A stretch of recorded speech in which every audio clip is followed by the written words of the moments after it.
रहमतुल्लाहि व बरकातहू। सही अल बुखारी हदीस नंबर 2957।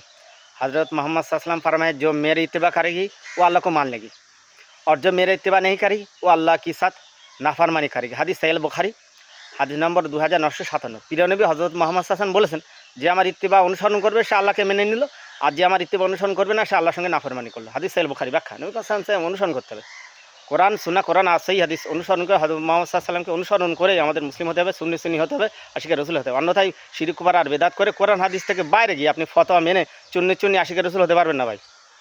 আরেকটা বিষয় আমি বলে রাখি, আমি অমুসলিম কওমের জন্য আমি কিছু বলবো না, কারণ তাদের আলেম ওলামা আছে, তাদের ধর্মীয় গুরুরা বলবো। আমি মুসলিমদের বলবো, উপদেশ করবো, আর অজাক্কির ফাইনা যিকরাতান ফাল মুমিনুন। আল্লাহ কোরআন বলছে তুমি নসিহত করতে, তো সম্ভবত এটা মুমিনদের কাজ, এসে মুমিন মুসলমানদের। তা আমি মুসলমান কওমের ভিতরে, আমি ইসলামের ছাত্র একজন, আমি ইসলাম মুসলমানদের নিয়ে বলবো, তাদের নসিহত করবো, তাও সেটা কোরআন আর হাদিস নিয়ে বলবো। আমি বাইরের কথা আমি বলি না ভাই। আর আমি অমুসলিম হিন্দু ভাইদের নিয়ে কোনো কথা বলবো না, তাদের ভালো বলবো না, খারাপও বলবো না। অবশ্যই তাদের ধর্মীয় করে তাদের নসিহত করবো। আমি মুসলমান, আমি মুসলমানদের ধর্মীয় গুরু হিসেবে, একজন ইসলামের ছাত্র হিসেবে আমি কোরআন হাদিস দিয়ে তাদের নসিহত করবো ভাই।